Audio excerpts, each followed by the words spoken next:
幾時先可以坐郵輪環遊世界？呢個景色真係太靚啦！有香辣麻辣嘢食啊！問啦。哦。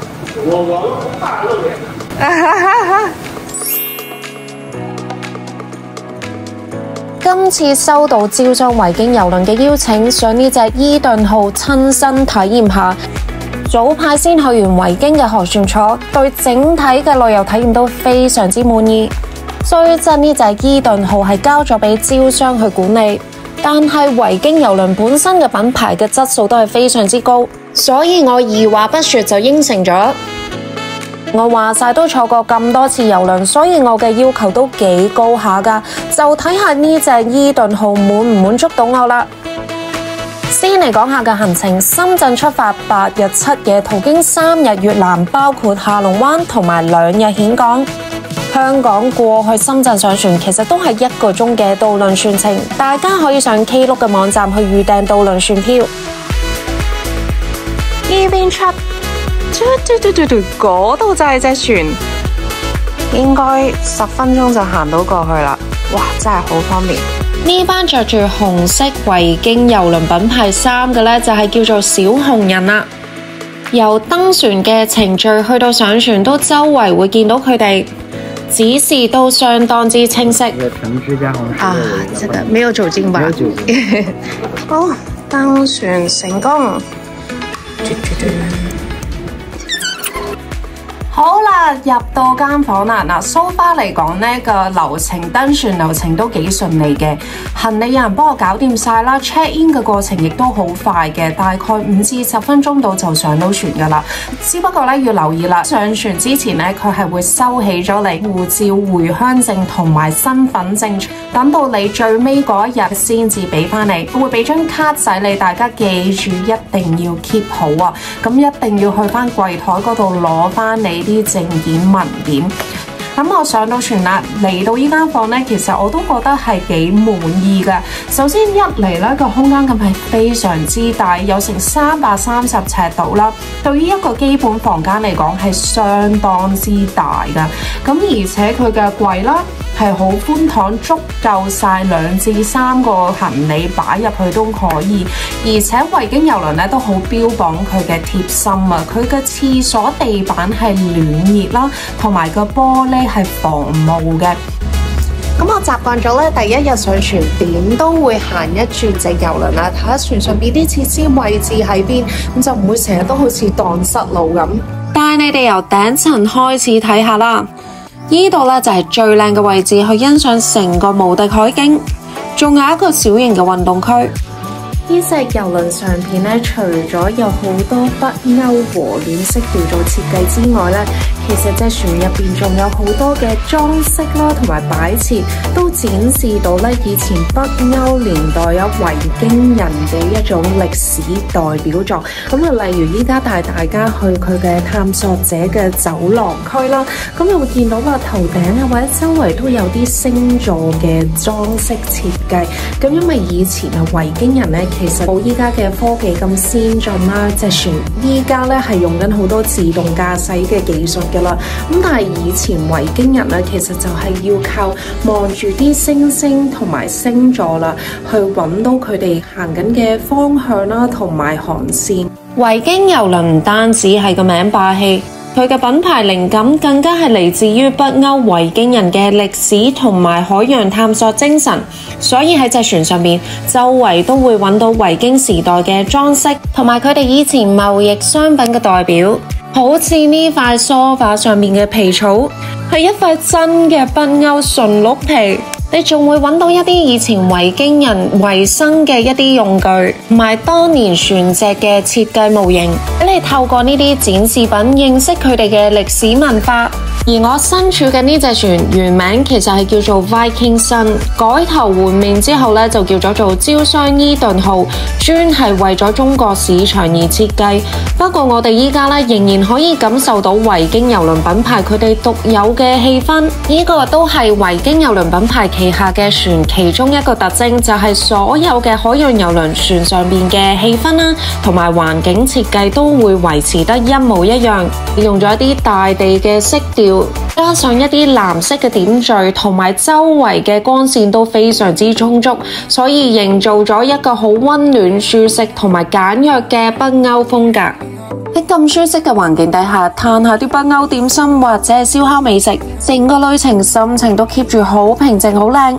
lunch 咧就試下呢個 pool bar 嘅 grill 啊，咁佢都係中式嘅燒烤嘅，咁有羊肉啦、牛肉同埋照燒雞。我覺得有少少失色咧，就係個味好味，但係唔夠熱。咁可以咧，就係其實下次咧就叫個廚師幫我整一串全新燒好嘅先俾我食。我最中意食嘅全隻燒雞翼啊！我係一個超級雞翼控嚟嘅，基本上可以一餐食差唔多10隻雞翼。而呢度最正咧就啱晒我哋啲華人口味，每一日都有唔同嘅麵可以試下。嚟到食自助餐嘅區域啦，望住咁嘅景色去食嘢，自然食慾都大增啊！竟然有麻辣嘢食啊！有我最中意食嘅香辣鍋。呢度食辣嘢真係冇得輸，因為有啲廚師係嚟自四川同埋重慶嘅。中意平時上深圳覓食嘅咧，上到嚟呢隻郵輪咧就絕對唔會失望啦！每一日嘅環球餐廳，因為好多中餐嘅選擇，而且每日嘅菜式都會變嘅。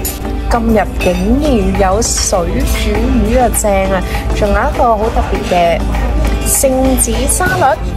喺呢間餐廳亦都會揾到唔同港口嘅一啲特色美食，好似我今次行越南嘅航線就會好多東南亞嘅小食，當然亦都唔少得啦，就係一啲國際嘅菜式，好似呢啲燒肉同埋豬肋骨都做得非常之好味。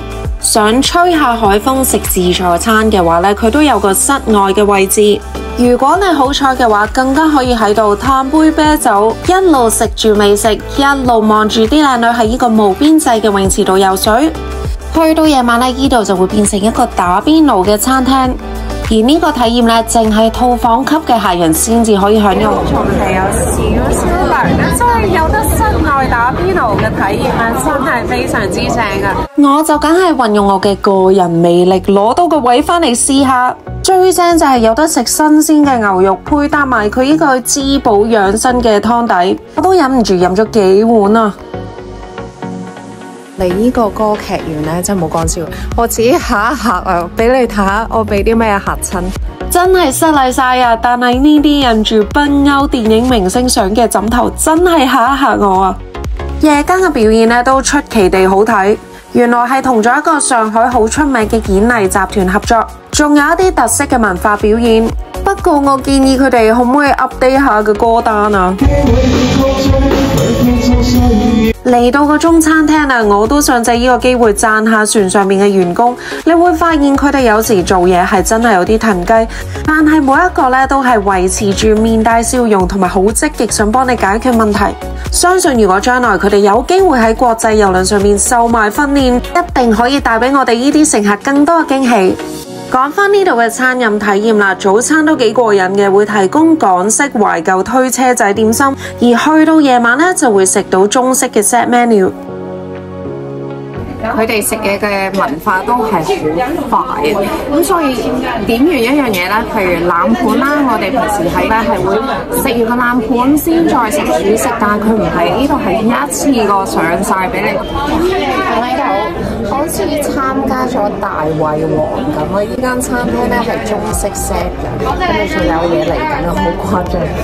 今晚嚟自呢隻船嘅主廚餐桌，咁呢間餐廳咧係要預先去預訂嘅，咁但係金水咧就唔係好 full 啦，咁所以都好容易訂到位。每個航線咧都有唔同嘅主題特色嘅，咁好似我金水啦就有得揀泰式啦，或者係日韓嘅，咁我哋試下今次個東南亞菜先。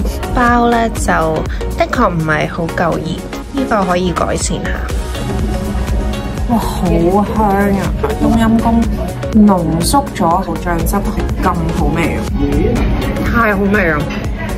我自己係好中意食東南亞菜嘅，尤其啲酸酸辣辣嘅嘢啦。去骨的雞腿肉，然後金針菇、草菇、小番茄、菜心。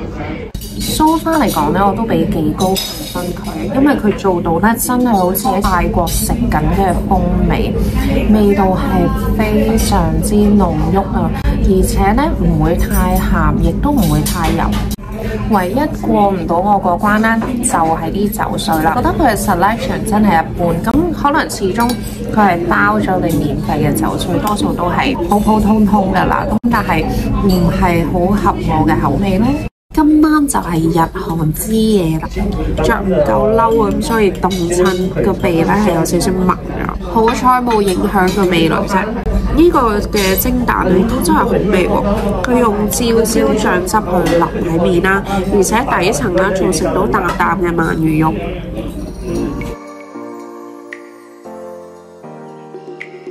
呢個主菜啦就係可以用紫蘇葉包住啲牛嚟試下嘅。咁仲有少少嗰啲韓式醬啦，包埋一齊。雖然嚿牛嘅賣相唔係好靚，但係食落去咧都竟然 OK 喎，口感唔錯，唔會話過熟。佢呢度有樣嘢好特別咧，就係所有嘢都應該係預先準備好㗎啦。咁所以譬如我想同佢講少啲份量咧，佢做唔到，因為佢已經 ready 好晒咁樣嘅份量呈現俾客人。嚟到最尾一間啊，就係食意大利菜。而呢間餐廳咧就帶到俾我最多嘅驚喜，同埋我認為服務質素係最高嘅一間餐廳。第一碟菜咧就係海鱸魚刺身啊，酸味味咁 OK 嘅，但我唔知佢咪重手得滯啦，啲汁真係太多，而且佢唔知係咪溝咗水啊，有啲氣，佢個湯都幾足料嘅，即係啖啖咧都係意大利火腿嘅香味。係好濃郁，你真係估唔到喎！佢做嘅意大利飯夠煙韌，咁佢個牛咧都好嫩嘅，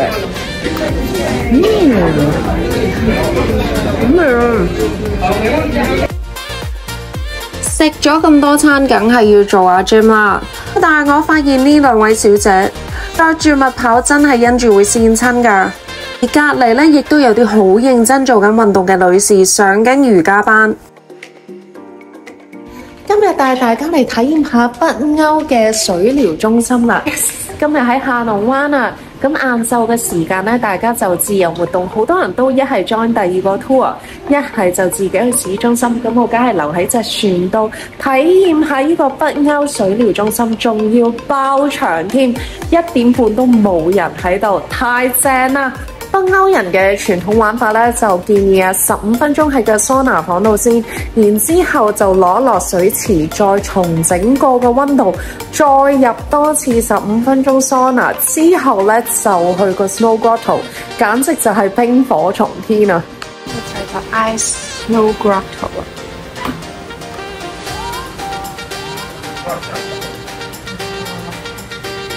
其實唔係好敢入去咯，我覺得似鬼屋多啲啊入邊。咪咯。哦。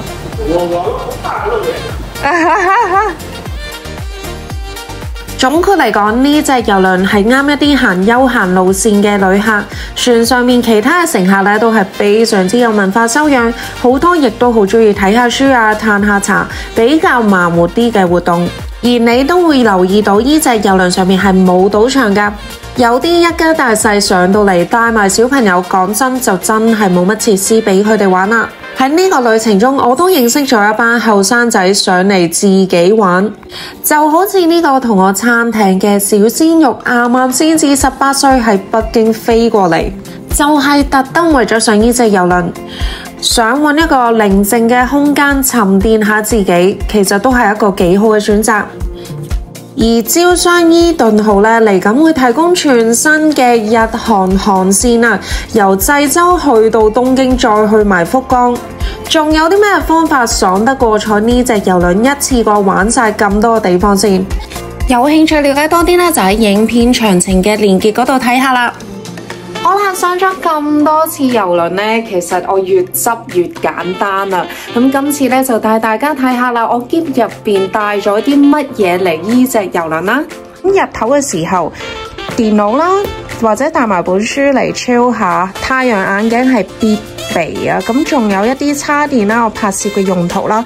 咁呢個袋呢，係非常之緊要噶，佢係好難咧可以偷到，因為佢個袋口係好窄啦。咁我會將啲銀包啊、錢啊擺晒入嚟，咁啊好輕便咁樣就可以出到去岸上觀光啦。水壺係好緊要噶，因為咧唔係隻郵輪都係會提供免費嘅水。平時咧出門之前，我都會去鋪飛嗰度斟滿晒水，咁就攞呢個斟滿晒水出去岸上觀光啦。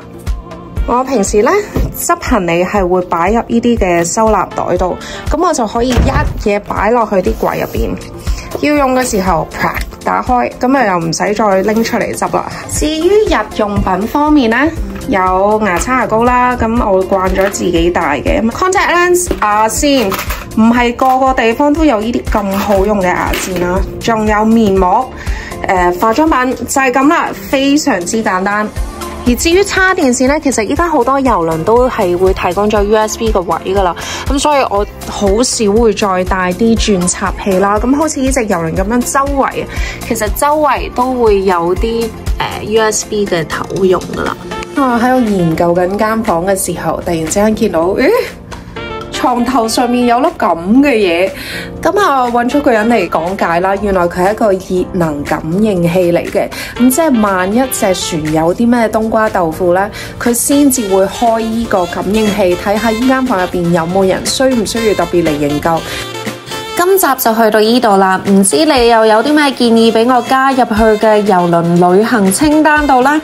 歡迎留言話俾我知，多謝你哋支持，下集再見。